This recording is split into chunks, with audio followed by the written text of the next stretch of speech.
The only cow in a small town in Poland stopped giving milk. The people did some research and found that they could buy a cow from Moscow for 2,000 rubles, or one from Minsk for 1,000 rubles. Being poor, they bought the cow from Minsk. The cow was wonderful. It produced lots of milk all the time, and the people were amazed and very happy. Later, they decided to acquire a bull to mate with the cow and produce more cows just like it. Then, they would never have to worry about the milk supply again. They bought a bull and put it in the pasture with their beloved cow.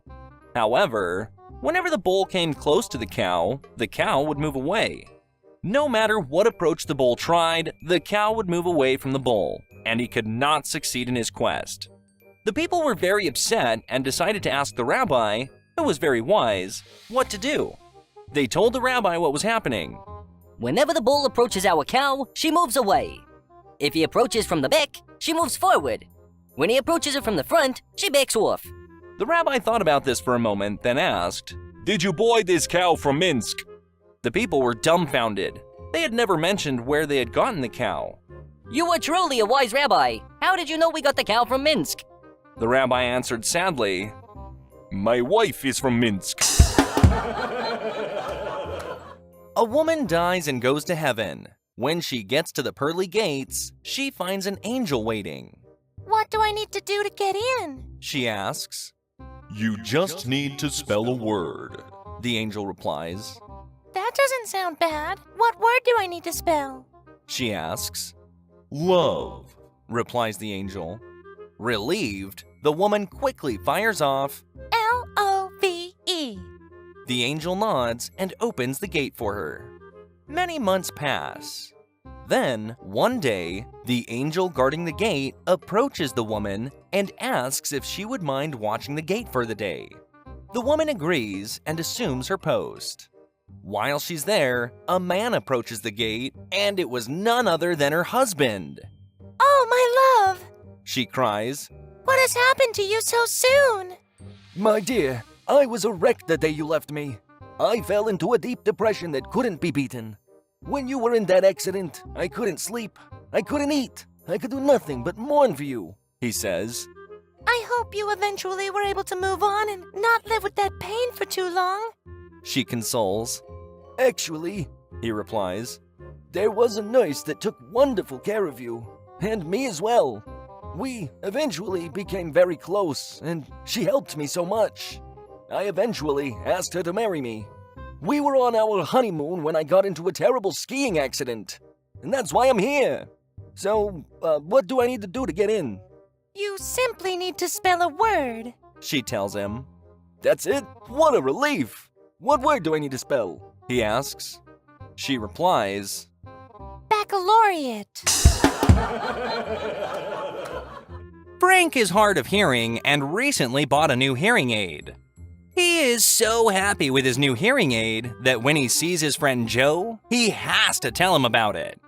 Frank says, Hey Joe, remember that old hearing aid I used to have?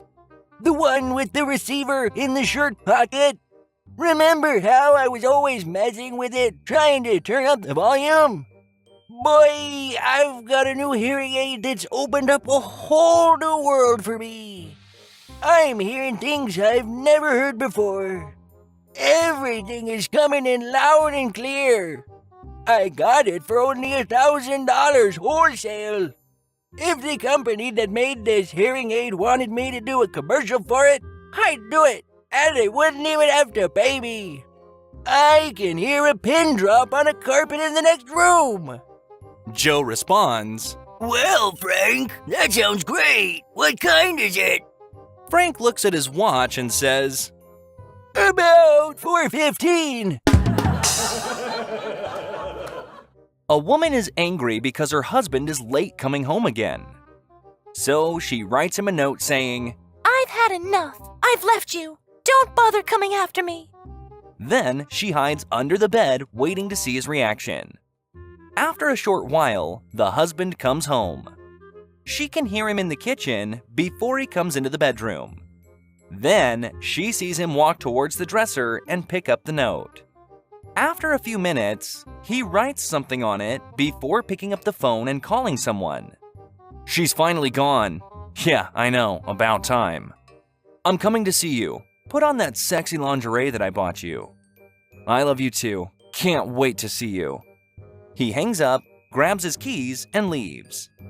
The wife hears the car drive off as she comes out from under the bed. Seething with rage and tears in her eyes, she grabs the note from the dresser to see what he wrote. I can see your feet. We're out of bread. Be back in 5 minutes. When David and Hillary first get married, David tells her, I'm putting a box under our bed.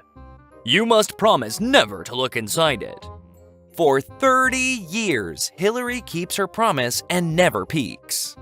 However, on the afternoon of their 30th anniversary, curiosity gets the best of her. She lifts the lid and peeks inside the box. To her surprise, there are 3 empty beer cans and $2,500 in cash. That evening, over dinner, Hillary can't contain her guilt any longer. She confesses, David, I'm so sorry. For all these years, I've kept my promise and never looked in the box under our bed. But today the temptation was too much, and I gave in and looked. Now I need to know, why do you keep the empty beer cans in the box? David thinks for a while and finally says, I suppose, after all these years, you deserve to know the truth. Whenever I am unfaithful to you, I put an empty beer can in the box under the bed to remind myself not to do it again.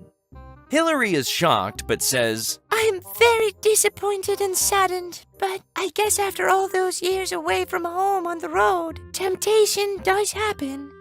And 3 times isn't that bad considering the number of years we've been together. A little while later, Hillary asks, So, why do you have all that money in the box? David answers, Well, whenever the box fills up with empty cans, I take them to the recycling center and redeem them for cash. A guy sticks his head into a barber shop and asks, How long before I can get a haircut? The barber looks around the shop and says, About 2 hours. The guy leaves. A few days later, the same guy sticks his head in the door and asks, How long before I can get a haircut? The barber looks around at his shop full of customers and says, About 2 hours. The guy leaves. A week later, the same guy sticks his head in the shop and asks, How long before I can get a haircut? The barber looks around the shop and says, About an hour and a half. The guy leaves. The barber looks over at a friend in the shop and says, Hey, Bill, follow that guy and see where he goes. A little while later, Bill comes back into the shop, laughing hysterically. The barber asks, Bill, where did that guy go when he left here? Bill looks at him and says, To your house.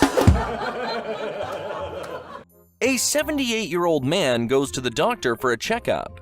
When it's over, the doctor says, You're in remarkable shape for a man anywhere near your age. Well, I do try to look after myself, says his patient. A round of golf as often as possible helps keep the juices flowing. Can't hurt, Says the doctor. but I don't think that explains it. Maybe your family is just naturally long-lived. How long did your father live? Don't know yet. Says the patient, smiling at the assumption. Dad had his 98th birthday last month. Wow, Says the doctor. how's he holding up? Fit and well. Says the old man. He's joining me for a round this afternoon. I'm impressed. Says the doctor. What about your grandfather? 117 and still going strong, Says the man. The doctor shakes his head. If all my patients were like you and your family, I'd be out of business. I suppose he's joining you and your dad on the golf course this afternoon? He jokes. He usually would, Says the patient candidly. but he's getting married. Getting married? Asks the doctor. Why does he want to get married at that age? Well, Replies the patient, looking slightly embarrassed. it's not that he wants to.